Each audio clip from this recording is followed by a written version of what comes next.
Assalamualaikum warahmatullahi wabarakatuh. Perkenalkan, nama saya Faris Fakihudin dengan NIM 1610511053. Di sini saya akan mempresentasikan hasil penelitian saya yang berjudul Klasifikasi Jenis Kelamin Manusia Menggunakan Foto Panoramik Gigi dengan Algoritma Learning Vector Quantization atau LVQ. Latar belakang saya melakukan penelitian ini karena Indonesia merupakan negara yang sering terjadi bencana alam karena posisi negaranya yang diapit oleh dua benua dan dua samudra, sehingga sering banyak menimbulkan korban jiwa dan terkadang sulit untuk teridentifikasikan identitas, umur, dan jenis kelaminnya.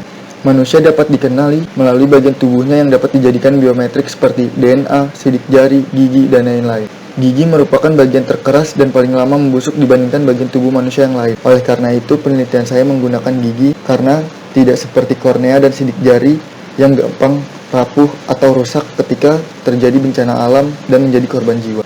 Rumusan masalah penelitian saya yaitu yang pertama, bagaimana menerapkan pengolahan citra berdasarkan panoramik gigi. Kedua, bagaimana algoritma learning vector quantization dapat mengklasifikasi jenis kelamin berdasarkan citra panoramik gigi manusia. Yang ketiga, bagaimana tingkat akurasi algoritma learning vector quantization pada data citra panoramik gigi manusia.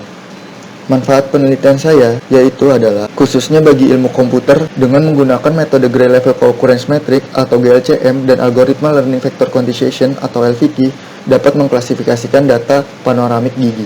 Tinjauan pustaka saya yaitu yang pertama, odontologi. Odontologi merupakan suatu terapan dari ilmu kedokteran gigi dari semua disiplin ilmu kedokteran gigi yang berkaitan erat dalam penyelidikan demi terapan hukum dan proses peradilan oleh Lukman 2006. Yang kedua adalah citra panoramik gigi. Citra panoramik gigi adalah citra yang didapatkan dari hasil X-ray gigi lalu menghasilkan citra radiografi. Yang ketiga adalah gigi geligi.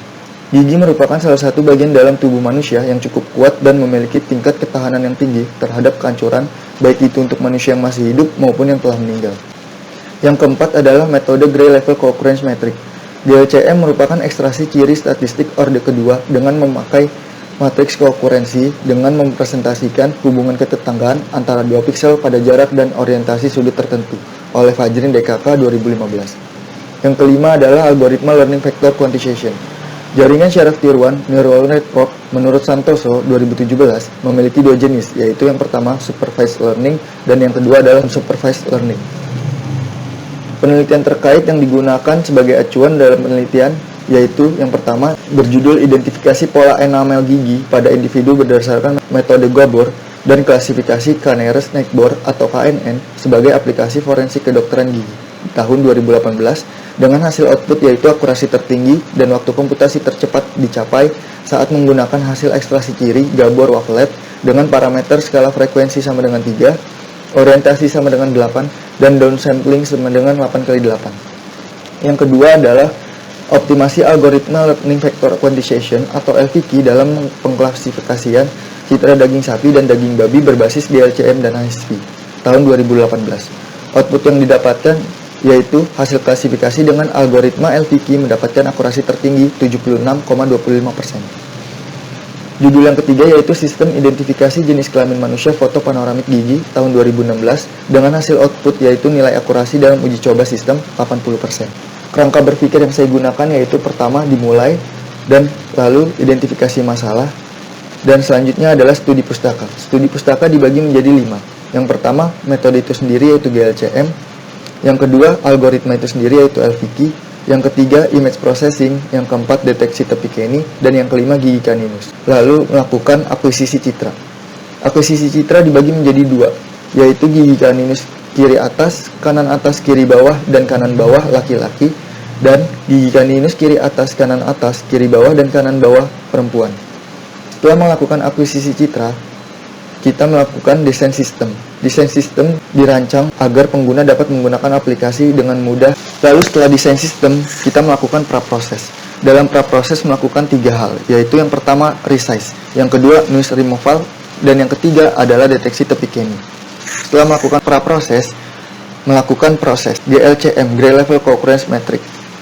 Setelah melakukan proses itu, dilakukan pembagian data, yaitu menjadi data latih dan data uji.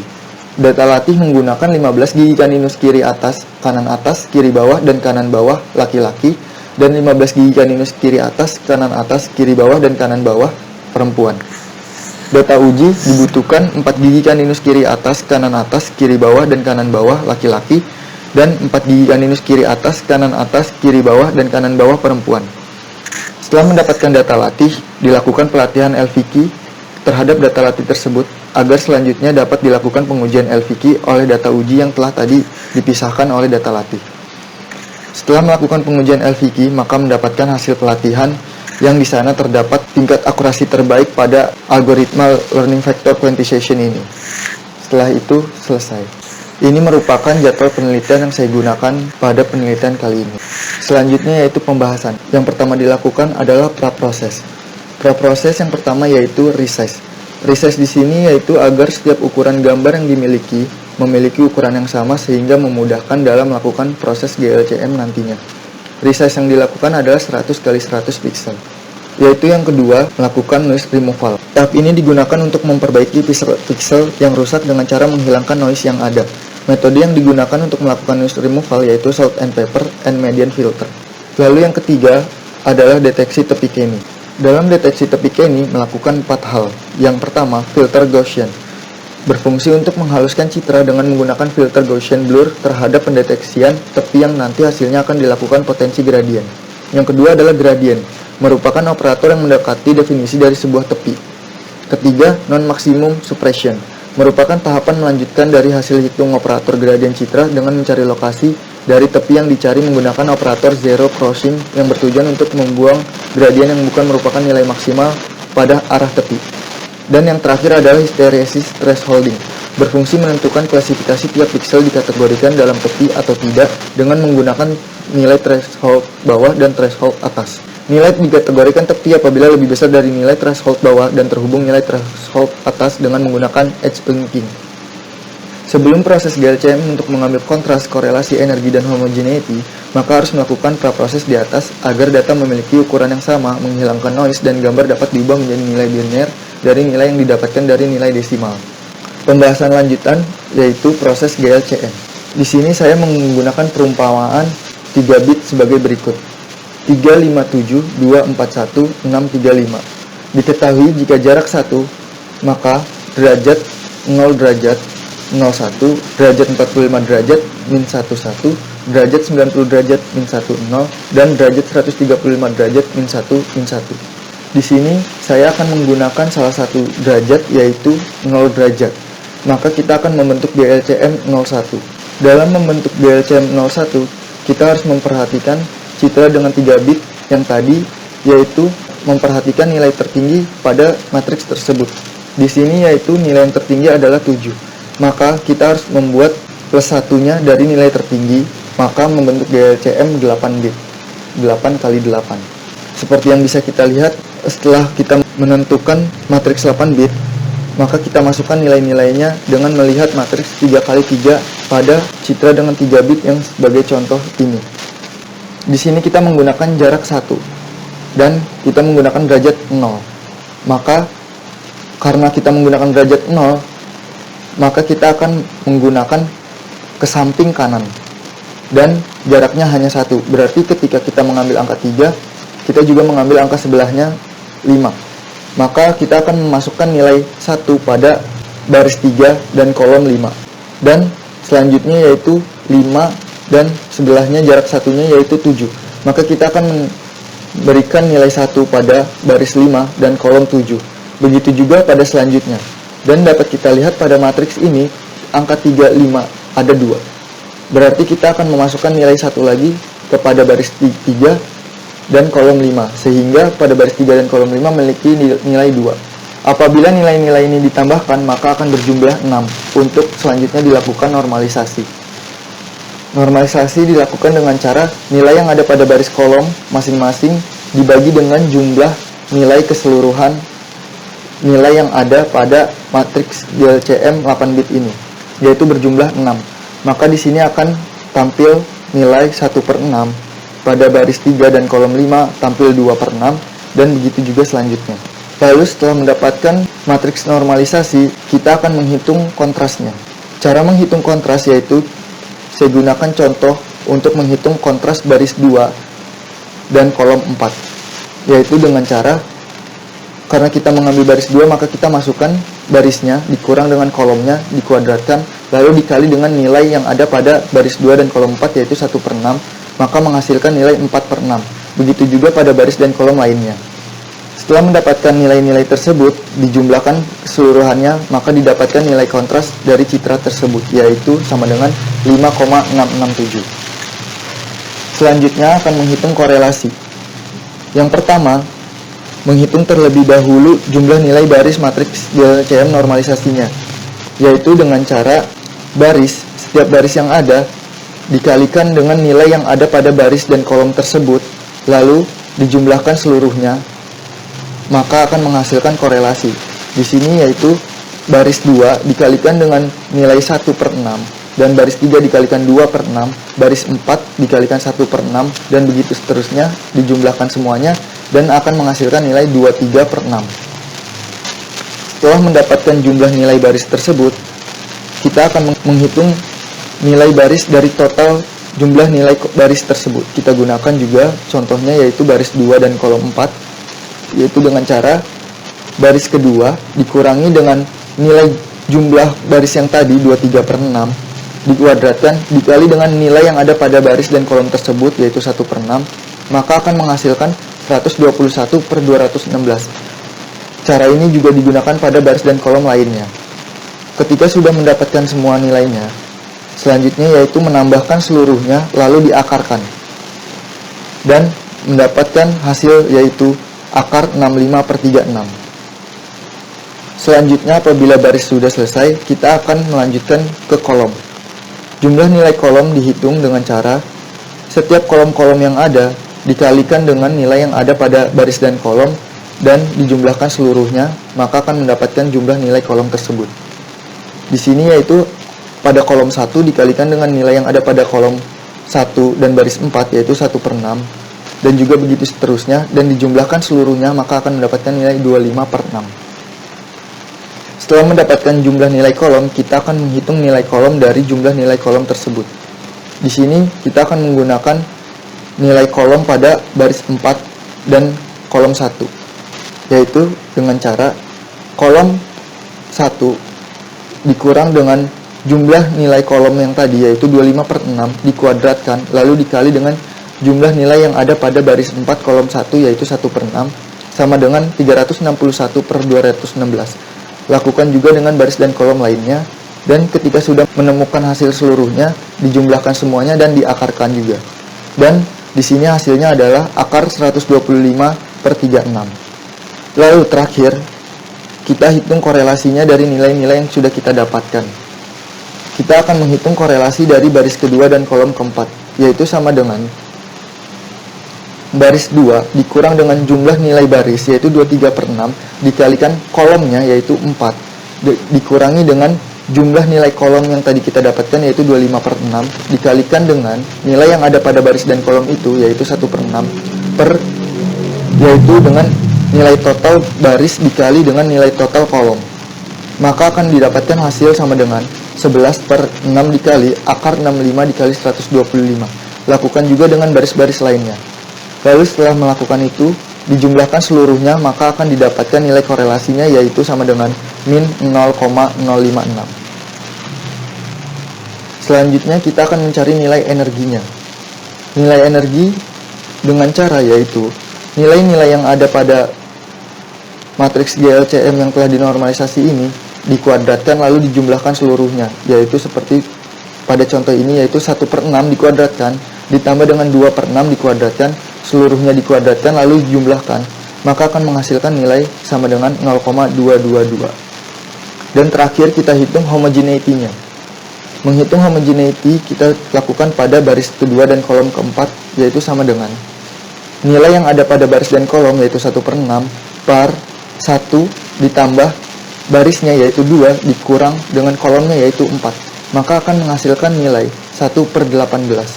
Dan ketika sudah mendapatkan nilai semua dari baris dan kolom yang ada, dijumlahkan seluruhnya, maka nilai homogeneity-nya yaitu 0,306. Setelah kita melakukan proses yang tadi telah dilakukan, maka kita akan mendapatkan nilai-nilai korelasi, kontras, energi, dan homogeneity berdasarkan sudut 0 derajat 01, yaitu seperti berikut ini. Kontrasnya 5,667, korelasinya min 0,056, energinya 0,222, homogeneity-nya 0,306. Lalu pada penelitian ini dilakukan juga dengan sudut lainnya seperti 0 derajat dan 45 derajat, 90 derajat, dan 135 derajat. Ketika sudah menemukan dari kontras korelasi energi homogeneity dari setiap sudut itu, dicari nilai rata-ratanya, maka akan menghasilkan nilai tersebut untuk satu citra gigi kaninus. Pembahasan lanjutan berikutnya yaitu pengujian algoritma LVQ. Saya di sini menggunakan permisalan sebagai tabel seperti berikut. Yang pertama yaitu input vektor 1110 kelas 1, nomor 2 yaitu 1011 kelas 2, dan seterusnya bisa kita lihat pada tabel. Di sini terlihat input vektornya yaitu 1110. Sebenarnya ini adalah 4 nilai yang didapatkan dari GLCM, yaitu kontras, korelasi, energi, dan homogeneity. Tapi di sini saya menggunakan permisalan. Dan selanjutnya kita tetapkan 2 bobot untuk dijadikan inisiasi, dan yang lainnya dijadikan data untuk latih sebagai pelatihan LVQ. Lalu maksimal epochnya yaitu sama dengan 10, learning rate yang kita digunakan adalah 0,05, dan learning rate sama dengan 0,1. Kita lakukan pelatihan data LVQ yang pertama yaitu 0110. Kita gunakan data yang ketiga sebagai data pertama karena 2 data pertama dijadikan inisiasi.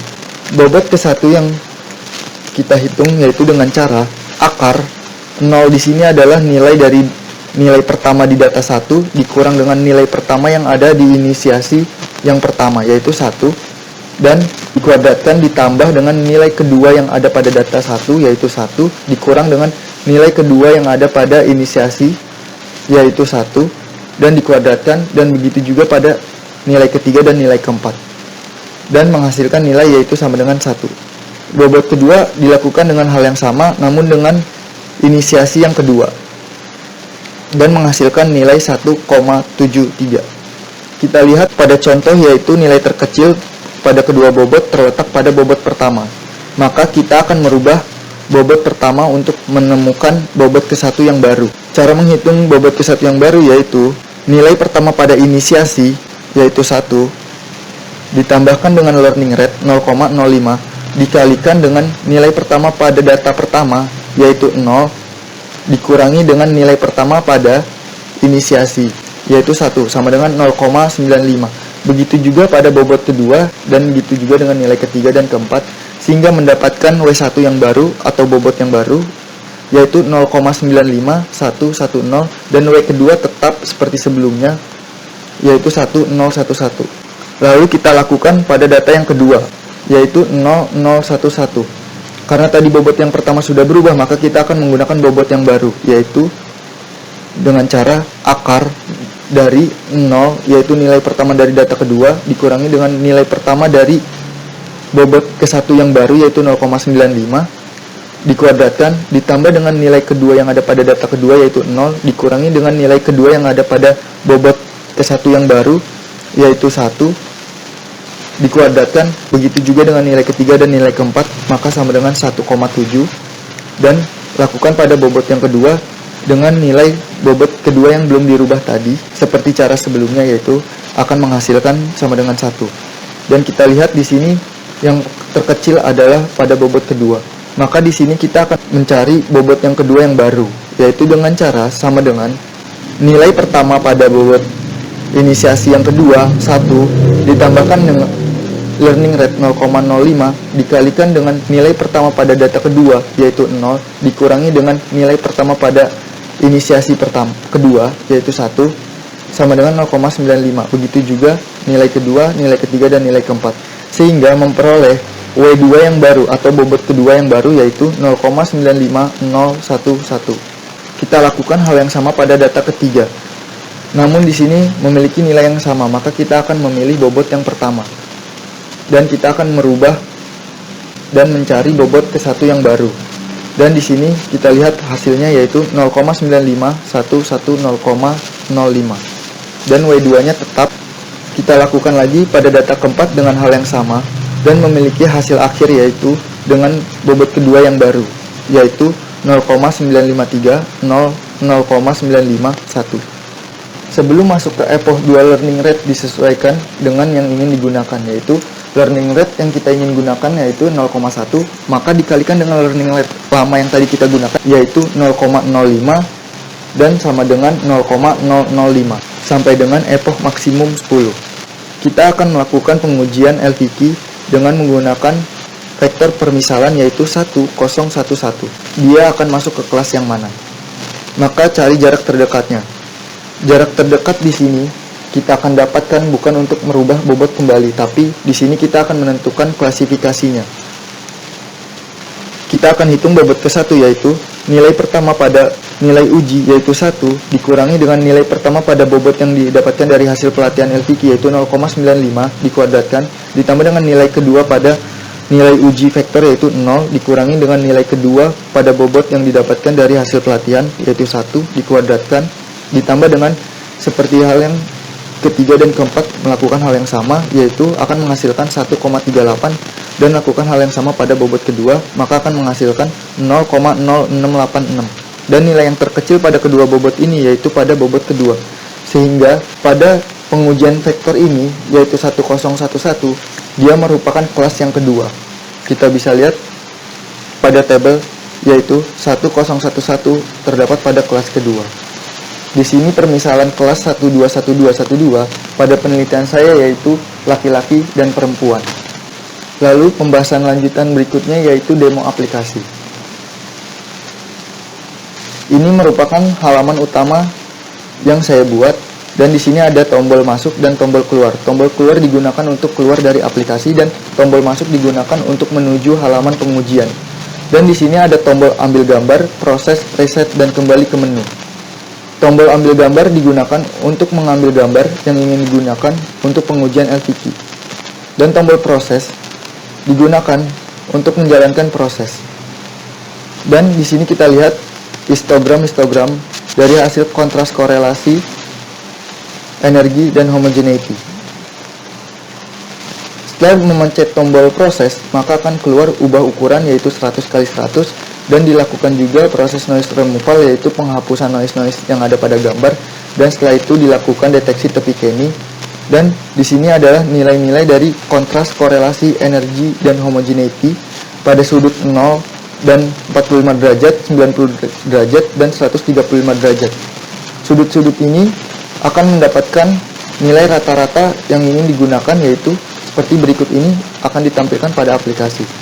Dan nilai rata-rata ini kita akan uji dengan data latih yaitu yang telah dilakukan pelatihan LVK sebelumnya. Dia akan mendekati dengan nilai yang mana. Jika dia akan mendekati kelas yang satu, maka akan menampilkan hasil laki-laki. Jika data yang digunakan akan menghasilkan nilai rata-rata mendekati kelas kedua, maka akan menampilkan hasil proses yaitu perempuan. Pembahasan lanjutan berikutnya yaitu evaluasi sistem. Di sini kita lihat pada gambar tabel yang ada, yaitu terdapat epoch yang saya gunakan yaitu 100 dan learning rate 0,1 dan juga epoch 150 dan learning rate 0,1 dan seterusnya. Di sini saya menggunakan 16 citra laki-laki dan 16 citra perempuan yang terdiri dari 4 citra kaninus kanan atas, 4 citra kaninus kanan bawah, 4 citra kaninus kiri atas, dan 4 citra kaninus kiri bawah. Begitu juga pada perempuan. Dan apabila dijumlahkan terdapat 32 citra. Dan di sini saya sudah melakukan pengujian manual dan didapatkan hasil citra yang benar yaitu 25 citra. Dan dihitung akurasinya yaitu dengan cara jumlah citra yang benar dibagi dengan jumlah total citra yaitu 32 dikalikan 100%, maka pada epoch 100 dan learning rate 0,1 didapatkan 78,13% dan juga pada epoch lainnya. Hasil pengujian pada tabel di atas menunjukkan bahwa tingkat keakurasian tertinggi adalah 78,123% yang apabila dibulatkan adalah 78,13%. Menggunakan learning rate sebesar 0,1 dan 0,2 dengan maksimal epoch sebesar 100. Ini dapat kita lihat yaitu hasil pelatihan LVK dengan menggunakan epoch yang ada dan menggunakan MSE yang sama yaitu 0,500. dan akan menghasilkan waktu dan performance sebagai berikut. Dan kita bisa lihat pada tabel, dengan menggunakan nilai MSE atau mean secure error yang sama sebesar 0,500, maka didapatkan waktu yang dihasilkan dan performance seperti pada tabel di atas. Ya, berikutnya adalah penutup. Kesimpulannya adalah 1. Algoritma LVK cukup mampu untuk mengidentifikasi jenis kelamin manusia. Yang kedua, akurasi tertinggi berada pada learning rate 0,1 maupun 0,2 dengan maksimal epoch 100 dengan tingkat akurasi sebesar 78,125%. Yang ketiga adalah jika data mengalami kekurangan dalam hal pemotongan gambar yang tidak baik, yaitu tidak rapi, ataupun gambar gigi lain ikut terpotong atau ikut terbawa, maka menyebabkan data tidak terklasifikasi dengan benar. Sarannya adalah, yang pertama, menambahkan jumlah citra panoramik gigi manusia berjenis kelamin laki-laki dan perempuan.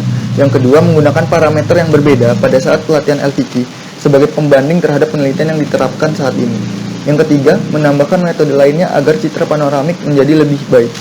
Yang keempat adalah mengubah data citra panoramik manusia lainnya yang digunakan dalam mengklasifikasikan jenis kelamin seperti gusi, enamel gigi, atau bagian gigi lainnya. Ya, cukup sekian yang dapat saya sampaikan dan terima kasih.